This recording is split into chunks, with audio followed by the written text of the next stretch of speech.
These are the top 10 biggest new features coming to iOS 18. Now that the public beta is out, you can try the new home screen customizations in iOS 18, Control Center updates, locking and hiding an app, updates to messages like scheduling to send later and emoji tapbacks, improvements to SharePlay like controlling someone's remote device, dedicated passwords app, Photos has a huge update, more features in Safari, Journal, Transcriptions, and more. If you want to try these features today at your own risk, you can install the public beta on Apple's website, but iOS 18 is coming this fall to everyone. Number 1, you have way more home screen customizations. You no longer have to order them from top left to bottom right. You can place them anywhere on the home screen. Yes, I know Android has had this forever, but now you can do it on iPhone, but there's even more customizations possible.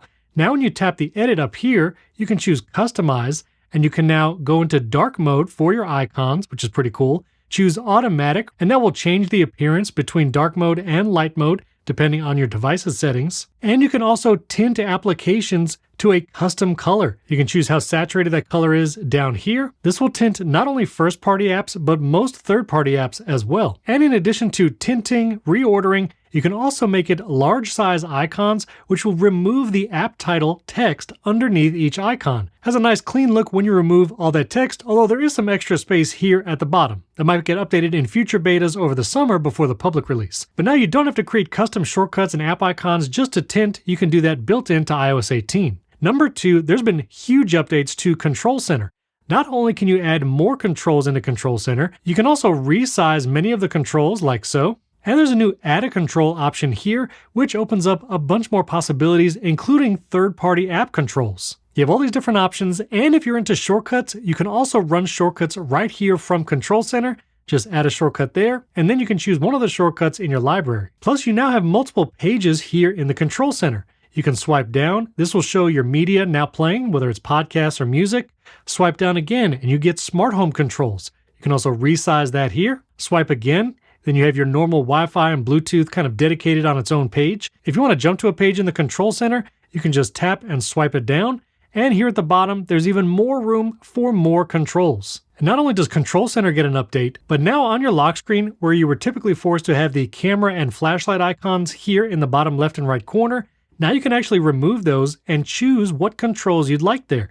There's a bunch of built-in options, including Smart Home, Translate, and yes, you can also add custom shortcuts right here to your lock screen. There's many different tools here, like a built-in Shazam option right from the lock screen. You can open a specific app, maybe like Haylight for a custom camera app, calculator. You can go to voice memos, which now has live transcription features, and a ton more. Number 3, a new feature is you can lock and hide an app from your phone. So let's say I wanted to hide the Journal app. Obviously, you have quick controls when you tap and hold on the icon there. But you can also choose to require Face ID for this app. And you can do this for third-party or first-party apps on your iPhone, like even your photos. If I want to put photos behind Face ID, I can choose Require Face ID. Now, whenever I try to open the Photos app, it's going to ask to scan my face no matter what I want to look at. In addition to locking apps, when you swipe all the way to the right to your app library, at the bottom you'll see a new hidden folder. You can actually place apps in the hidden folder so it won't come up in search, and no one will even be able to see that you have it on your phone unless you tap that hidden folder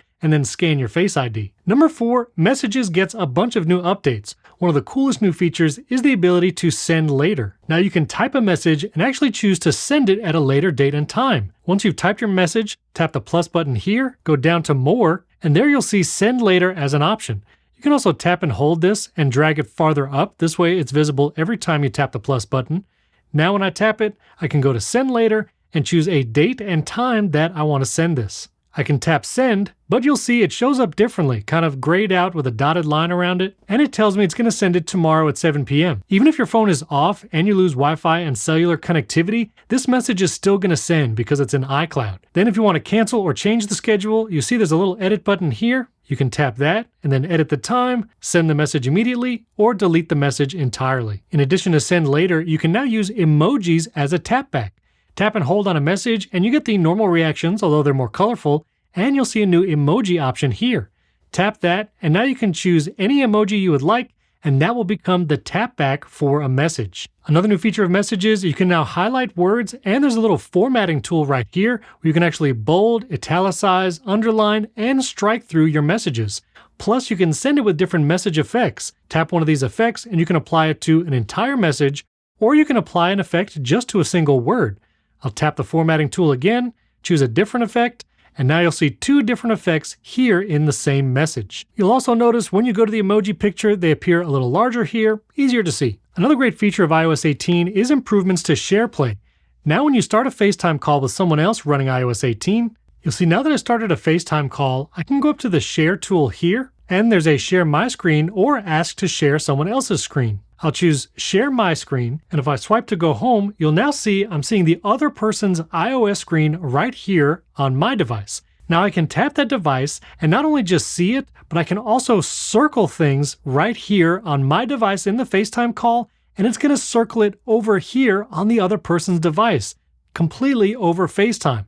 I can circle something like the Shortcuts app here. The other person will see me having circled it, and they can tap and interact with their device like normal. Not only that, but you'll also be able to request control. This way I can control a remote iPhone or iPad from my iPhone or iPad device. Pretty wild. Draw arrows, circle things, and that's a great way to provide some technical support even while you're remote. Number 6, we now have a dedicated passwords app on the iPhone for iCloud passwords. Now, I've been hoping for a dedicated passwords app for a long time. I'm glad it's here. Some of the benefits is you actually have Wi-Fi codes separated out here in the app. Plus, this can live on your home screen, quick access via Control Center, things like that.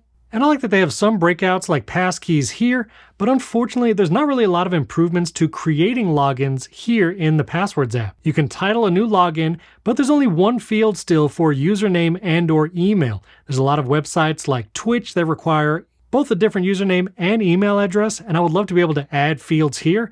And you have the notes option, but that's really it. There's not a lot of flexibility, nor are there different kinds of entries like passport numbers, software license codes, and things like that. I can create new groups here and share passcodes like iOS 17, and I can view the individual passwords and edit them here, but there's not a lot of additional features. I love that there's a standalone app. I've been asking for that for quite some time. Now hopefully they add some new fields and options to individual login items. Number 7, the Photos app on iOS 18 has a huge update. As soon as you open it, you'll see this is a very different design than before. You actually have your recents or full library kind of here up at the top, and you would swipe down to see more of that. Going down this way, you'll actually see recent days, kind of memories and pinned collections, individual people name and memories. So rather than the tab organization down at the bottom, it's kind of this long scrolling option with albums and shared albums highlighted. But one of the great features now is when you swipe to look at all your photos, you can go to this little order tab. You can sort by recently added or date captured. And there are new filter and view options. Then you can jump to your favorites, your edited, or just videos. But what I find most useful is I can go to the view options, and now I can hide screenshots from my entire library with one click. I take a lot of screenshots, and I love this ability just to be able to show and hide them quickly with a single tap. You can also go to the aspect ratio grid, show shared with you images and shared library, or just your library, and more. I'm not running this on my main iOS device, so I can't review the Photos app just yet, but subscribe to the channel because that will be coming soon, my thoughts on the overall Photos redesign. Number 8, Notes is getting even more powerful with transcriptions for voice recordings. So now if I want to record audio, I can tap the paperclip. You can see I can attach various different things, even scan documents or scan text. But if I choose Record Audio, it's now going to bring up kind of the voice memo recording screen. I'll tap Record, and now this is recording in real time. And you'll see the little transcription symbol here. You might recognize that from Apple Podcasts. Well, this is actually doing a live transcription as I'm speaking, and this text and audio will both be available in that note. This is a great way to not only record audio of what you're saying, but have that text transcribed right here. And because this is more of a voice memo rather than running in a shortcut, this is just going to keep transcribing as I'm talking and not stop until I press pause. This will be really useful if you're in a class and maybe you're hearing a lecture and you want to record it and transcribe it at the same time. You can do it right here in Notes. If I press pause and hit done, I'll now have the audio file that I can play right here or jump into the full transcription. I can see it here and select text like normal. Copy and paste it, maybe run it in a shortcut. Lots of powerful things you can do right here. And when you play back the audio file, it'll actually follow along in real time. Really cool. Voice memos you record in the Notes app won't be available in the Voice Memos app. Those are two separate places. But if I start recording here in the Voice Memos app, then you'll also get transcriptions for what you record here as well. So if I record just a few seconds, hit stop. Now I can click the 3 dots on any voice memo recordings, view the transcript, and I get that transcription here in Voice Memos as well.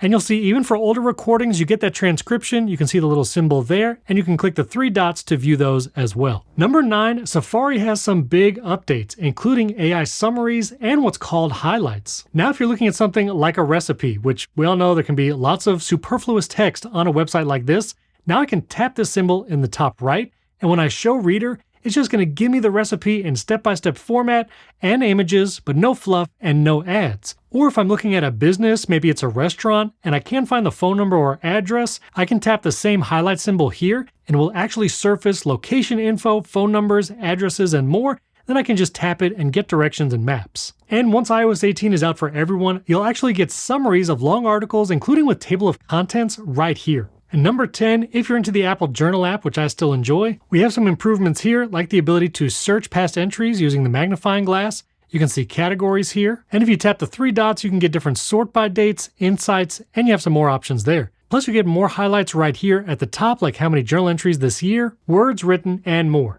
I still wish there was an iPad journal app or one for macOS, but we don't have that just yet. So those are my top 10 features in iOS 18, but I have one more bonus feature, and this is actually in the Apple TV app. Now, when you're watching something here in the Apple TV app on your iPhone or iPad, you'll see a new Insight option. If you tap Insight, you'll now get actor information, who's in the scene right now, and when you tap that actor, you can actually see other movies and shows that actor has been in. And if there's songs playing in the background of what you're watching, you can actually add it to your Apple Music library right here from the Insight tab. You see, this is the music playing in the background. I can tap the plus icon, and that song will be added to my Apple Music library. This also is a new feature on Apple TV, which I did my top 5 new Apple TV features. You can check out that video right up here, and be sure to subscribe to the channel below and hit that like button because I'll be doing videos on iPadOS, macOS Sequoia updates, and a ton more.